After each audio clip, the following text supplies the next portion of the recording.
So he calls me out of the blue one day. It was in December of 2010. He's like, hey, man, what are you doing? I said, nothing, I'm chilling. What's up? He goes, hey, I got a question. So what's up? He goes, would you ever consider playing drums with Siggno? I was like, with who? Siggno, with Jesse Turner's band. I guess. What's up? Well, he kind of told me that they had some drama happen or something. They had a fallout with their drummer. They needed a drummer. I was like, all right, whatever, you know. Sure, have him call me.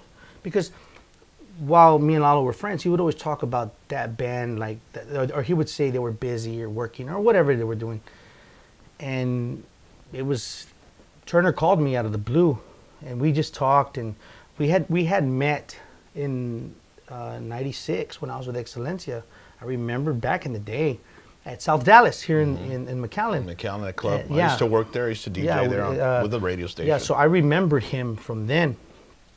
He's telling me, you know, what happened with their drummer, blah, blah, blah. So, oh, cool, man. And he was like, hey, well, I have these 2 gigs here in December of 2010. It's our last gigs of the year. Can you help us out? And I was like, I don't know, man. He goes, come on, man, you know, like, you know, I know you can do it, you know. I was like, all right, send me the songs. So he sends me like this list of like 30-something songs.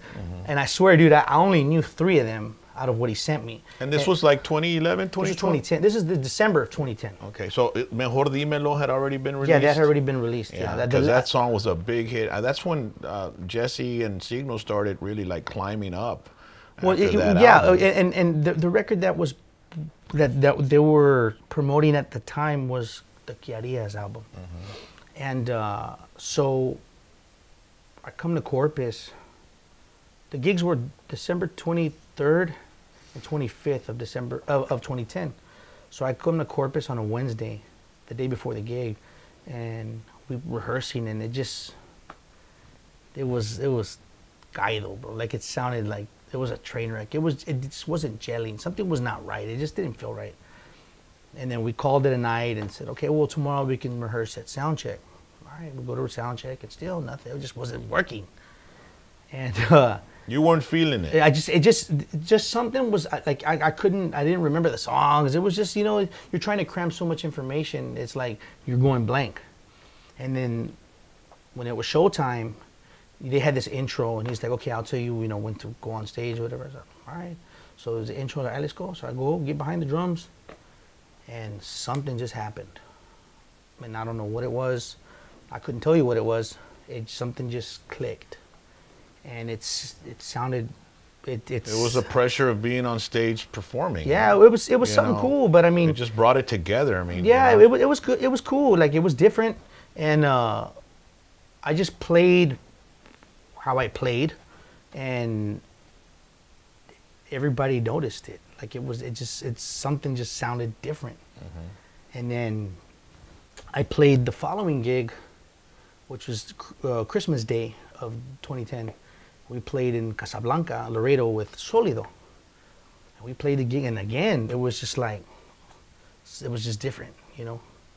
And then that's when they actually offered me the job that night to play with, to join the band. And it's funny because I never once, not one time, did I say, well, how much are you gonna pay me?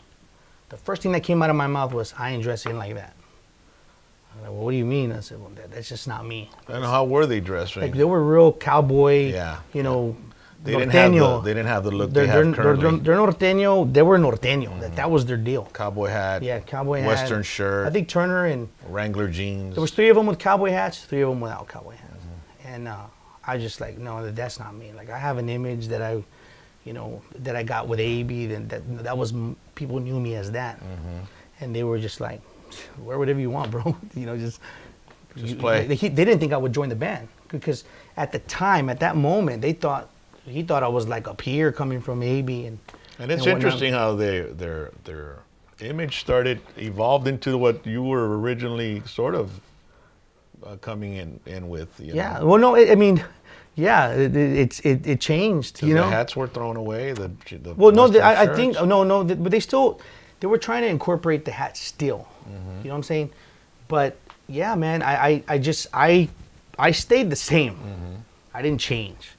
And you stuck out like a sore thumb on stage. I remember one time we were in Houston, Texas. It was one of the times we were playing at a Frontera bar, and we were getting ready to go on stage. We're getting out of the bus, and I remember I grabbed my hat because I wear a cap on stage. I wear shorts, like pretty much like this. This is how I play. And I remember I was grabbing my cap, and Turner was like, "Hey, dude, I don't think you should wear your cap here tonight." I'm like, "What do you mean?" He's like, "There's hardcore norteños in there, you know, like." And I was just like, "No, dude, like, this is me. Like, that's what I'm gonna do." And I basically just stuck to my guns, and you know, little by little, things started changing. I never changed, you know. Yeah. I didn't. The current image, I guess the past 6-7 years, it kind of evolved into where you fit into the band. You see, everybody looked pretty much cohesive. Yeah. With the same. Well, it was just one by one. It started coming this Checo, way. Yeah. With the eyeliner and, you know, sort of like a youthful rock look, you know. But you were with Siggno for a while, 8 man. years. I mean, 8 years. 8 years. We did 6 albums. And you played in a lot of, I mean, in front of some pretty big crowds as well with them, right? Well, yeah. I mean, I think probably like the biggest highlight was the Houston Rodeo. That we played, what was it, 2017? Yeah. At the Houston Rodeo. We broke the all-time attendance record at that time was like 75,557 or something like that. Okay. Like it was like a football stadium. Crazy, like, you know, to walk on and I got yelled at by the main dude dude. So I had this outfit picked that I'm gonna wear this outfit for the gig, right? I had a shirt. My shirt said, "Fuck this, I'm out." So my shirt said.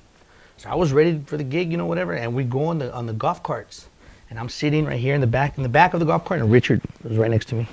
We're going, woo, you know, to get ready to go on. They take us already to the entrance to go to the stage. And we're there waiting, bro. And I'm nervous. Like I was like pacing back and forth in the dressing room. Yeah, I was nervous for this gig. I mean, this is big time, you know. And I just was like, man, all of a sudden this dude, the main guy comes and he looks like this at me. What the fuck are you wearing? At the top of his lungs, bro. The main guy from the main stock guy, show. yes. He comes and says, "What the fuck are you wearing?" I was like, and I mean, me saqué de onda. Like I was just there, like pacing back and forth, like, man, you know, because we got to do a gig right now in front of all these people. And then he comes and I just like look at him, and I was really calm. You know, and I'm like, and he's yelling at the top of his lungs, bro, like screaming at me. And he goes, "This is a family event, don't you know? This is a fucking, like, you can't be wearing that shit." And I was just like, oh, nobody's, no, calm. I'm like, nobody said anything. And Richard tells me, "Hey, just put it inside out, bro." The bajo sexto. Yeah, he goes, "Just put it inside out." Richard, the voice of reason, right? Like, seriously, he just goes, "Just put it inside out, bro." I was like, and mind you, this guy's still yelling. So I just take it off, switch it, put it inside out. Time to go. Yeah. But I think by him yelling at me, took away my nerves. Yeah. And then we went in and played. And after the gig, he actually came into the dressing room and apologized. Hey, and how was your tenure with Siggno? I mean, you were there with him 8 years, man, and it got better and better, right? From when you first started with him. I mean, as far as popularity and it's gigs popularity. and money. Yeah, it got better. You know, I mean.